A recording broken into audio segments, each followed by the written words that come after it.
So be like, let me know, or be like, say something like, tell me about one.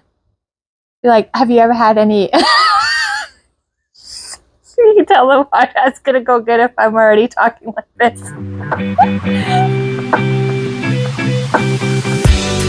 Hello, welcome to podcast number 6. This is A Little Unbalanced with Cassie and Vanessa. So Vanessa, we all know that Alberta's healthcare system is a bit of a hot mess right now. Have you ever had an experience that was not so great with the healthcare system? It's a shit show. Yeah, absolutely. So I worked in home care for a while and I quit because the political part of it. So there's always gray areas, as they would say. You can't do this and this and this, but there's gray areas on what you can do and what you can't do. But no, I did. I have one experience. I don't know if I told you or not. I went, because of my panic and anxiety, I went into the hospital one day because I thought like I just couldn't control my anxiety and I was having so much panic attacks and I just felt like I was losing my fucking mind that I went into the hospital. And it was like 3 a.m. and I went in and the doctor comes in and I'm laying in the bed and he comes in and he opens the little curtain there and he just peeks his head in and he's standing there. He's like, so what do you want me to do? And I was like, well, what do you mean? He's like, well, why are you here? And I was like, well, I just feel like I'm pretty much losing my mind. Like I don't know. I just feel like I need help or I need something. And he's like, okay, well, you're not in a straight jacket. You're not tied up. You don't have the police with you. So you look fine to me. And I was like, okay, but I don't feel like myself. And he was like, okay. I was like, well, you seem to be like burdened by me. You seem to feel like, or you're making me feel like I'm wasting your time. And he's like, well, I'm here, ain't I? I woke up to come see you. And I was like, okay, well, I don't know what to say. I was like, because I came here thinking that it's a safe space and thinking it's somewhere that I can come to when I feel not right in my head, I guess. And he kind of was just like, take Ativan. Oh, that makes me so angry. And I was like, okay, well, fair enough. And I left and I was leaving and I was just crying and I was going to leave and I thanked the nurse because she was really really good. But then he peeked his head out. He's like, are you going to take the medication? And I was like, really? You don't fucking sit down to talk to me when I'm in there, but you'll peek your head out of your little fucking office when there's other people in here and say, are you taking your medication? How rude. So I was like, sorry for coming in. Sorry that I bothered you and made you wake up. And I left. Oh. And I was so upset because it wasn't like, I have great support. I have family and a husband that are extremely supportive of me and help me when I'm struggling. I just didn't want to bother them at that time. But then I'm thinking, what if somebody that went in there, same situation, but didn't have good support, didn't have somebody to phone afterwards, went in there and was talked to like that, and they were actually suicidal or they had those tendencies or thoughts, if they left feeling more of a burden than when they went in, that made me fucking mad. I wasn't mad for me. I was mad for other people that might have that experience that don't have that support when they leave. Absolutely. That's horrifying. And it's unfortunately for women so common. Yeah. Right? So the first thing typically when I would go in and I would say, like, I'm really struggling, I'm having, depression, I'm having anxiety, they would look at you and they would go, oh, well, are you on an anti-anxiety medication? Or are you on an antidepressant? And it's like, no, there's an underlying cause for these symptoms. There's something going on. And the doctor would just brush you off and he'd be like, oh, it's probably just that time of the month. When did you have your period? And these were unfortunately male doctors who didn't understand that, as women, we are in sync with our bodies. We know our bodies and we know when something's wrong. And when you're at that point where you're walking into a clinic and you're asking for support, you've obviously gone through all of your other options and it's pretty dire and it's pretty severe. So I just want to, shake the doctors. Yeah, I didn't go in after that for a long time. Yeah. So it was like, I'll take a Ativan or something else to try to relieve my anxiety and then just try to go from there. Well, and it's interesting too that they're not referring you out to a counselor, to a psychologist, or you know what I mean, to a Yeah, psychiatrist. because I just woke him up. He was tired. Yeah, they're so overburdened, and Which they are. They are overburdened. However, there's a point where it's like, but where did you lose your compassion in the process? And the fact that they've lost so much compassion, and especially in women's health, so many women are suffering, and they're suffering silently. Yeah. And then we finally get to the point where we're at that we have to speak out and we have to go the next step, and they just disregard your feelings, and they disregard like everything that you're saying, and make you feel like an idiot for even asking for help. And so unfortunately, the same thing happened to me when I was looking to get help for my issues. And I went into my first doctor, and she happened to be a female, and I was so excited. And I thought, you know what, this doctor is going to get it. And the first thing she said is, well, here's an antidepressant. And I said, okay, but you've only spoke with me for 4 minutes. I said, what about the rest of the stuff that's going on, you know, like heavy periods, what's going on with my hormonal issues. I thought I had PMDD at one point because I was so dysregulated. And the doctor just brushed me off, and she said, just take this antidepressant. That's what's wrong with you. And I said, okay. And I filled the prescription, but she disregarded everything else I was saying and didn't look deeper.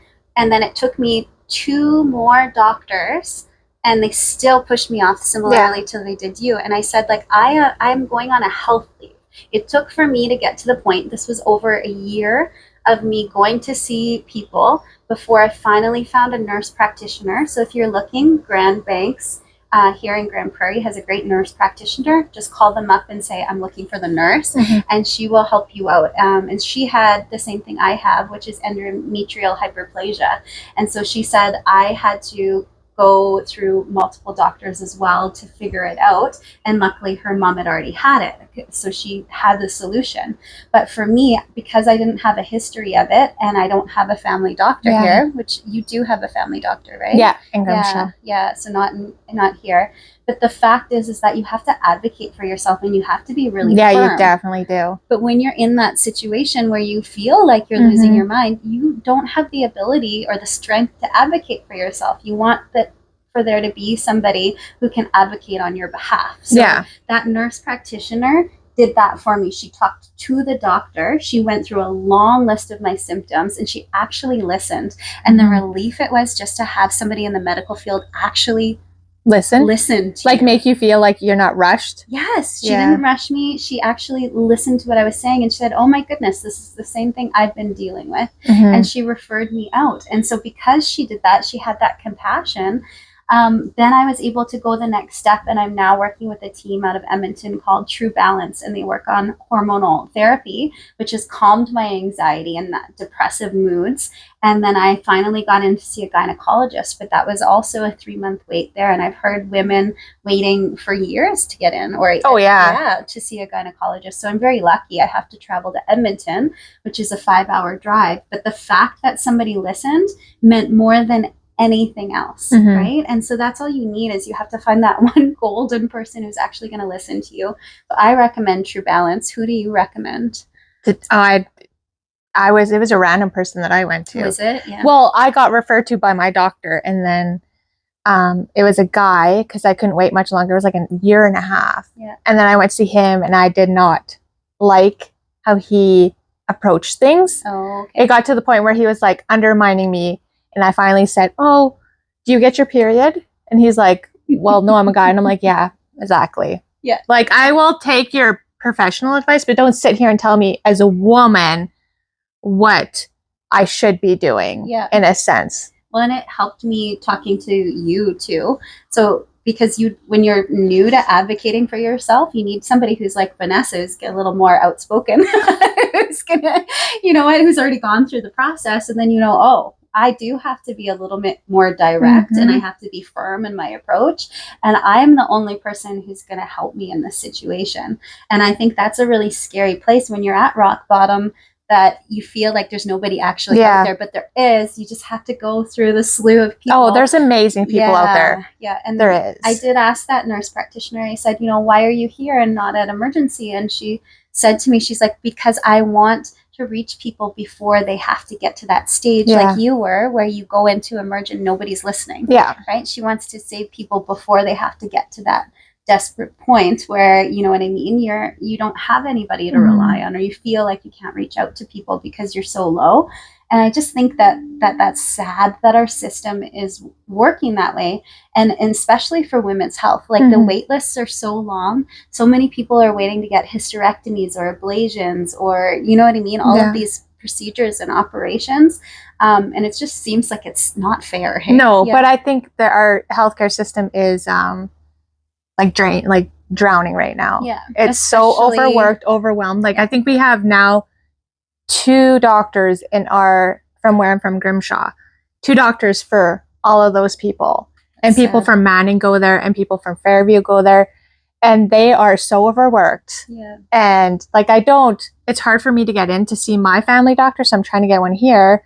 And I understand what my doctor is going through, because apparently she's like so overworked. She's Yeah. everywhere, right? The Yeah. ER, the clinic, she goes to the hospitals for like checkups. So I get where she's coming from, but then so it's not fair for them, but then it's not fair for us No. to have to go through that. When I went into the hospital, because I was having a lot of side pain too, it was, oh, you have a bladder infection, take these antibiotics. Oh, you're constipated, take a bunch of laxative. Oh, you Yeah. pulled a muscle, to the point where and then I would take the antibiotics and then I'd go back in and say, okay, the antibiotics didn't work for me. Okay, we'll take more. And I'm like, no, I'm not fucking taking more. Yeah. Can you please do an ultrasound? Where they finally did the ultrasound and then found out that I had the tumor. So think about that. A tumor, yeah, which was getting pushed off as a bladder infection because they don't have the time to look into it. Yeah. I'm so angry for you, but it's so But it's- common. yeah, it is. Yeah. And so when my mom was going through her stuff, I was like, you have to, because they kept just giving her pills, Yeah. and she almost died. Yeah. And they were like, take antibiotics. And then it was to the point where I was like, hey, like, it shows how much you have to advocate for yourself, because she went in so many times to the point where, yeah, she was very close to dying from sepsis, where they just kept pushing it off to where she had to get flown out to the Edmonton. So like, I get they're drowning, but then again, it's not fair for them, but then it's not fair for us. No. So what's the solution here? Well, exactly. And it's more funding, which is not Yeah. happening. And so that comes from the top down. But when you're caught in the middle of a system that doesn't work for you, you really need to advocate for yourself.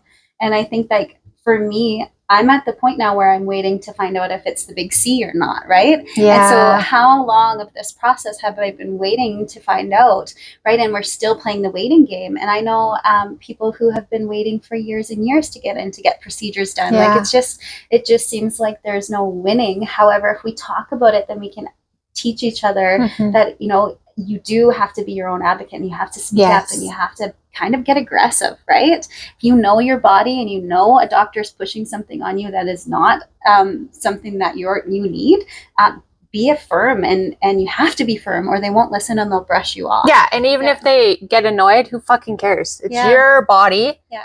You know your body more than anybody. So just listen to it, and then, Yeah. you know, Yeah. go in, advocate for yourself, because nobody else will. Until you Absolutely. find a good one, Yeah. which you do. There are really amazing healthcare workers out Yeah. there. Well, and I got to the point where I just paid for services, right? Yeah. So I didn't have the time to wait. I was at rock bottom. I went on a health leave from teaching, and I just knew, I was like, I don't have years. I've got small kids. I have to make money. I have to get healthy. I have to Mhm. take care of them.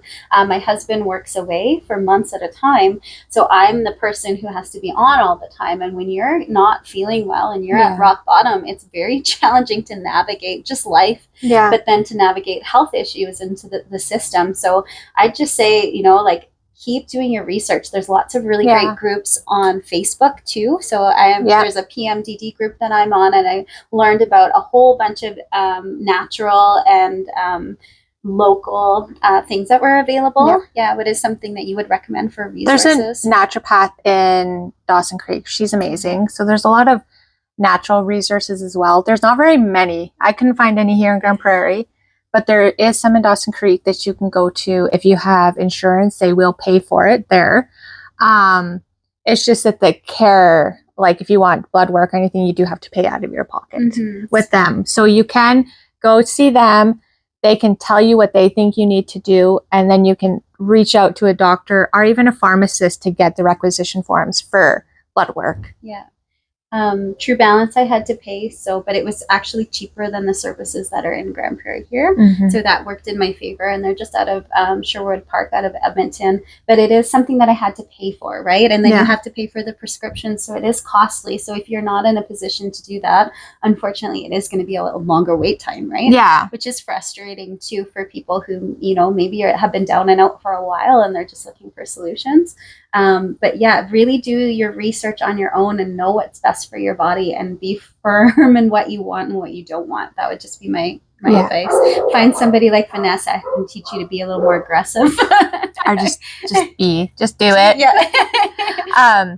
But there is, I had to wait a long time to get in to see my female gynecologist because there isn't many here. So I did end up just saying a male one, and I did get in right away to see him. So there's that path if you're kind of desperate. Just continue to ask your doctor, because I had to ask her numerous times to, find somebody for me. Yeah. Women's First is in Edmonton. It's right across from West Edmonton Mall. And they did a great job. So her name is Dr. Fife Brown, and she is super helpful. I recommend her. So far, so good.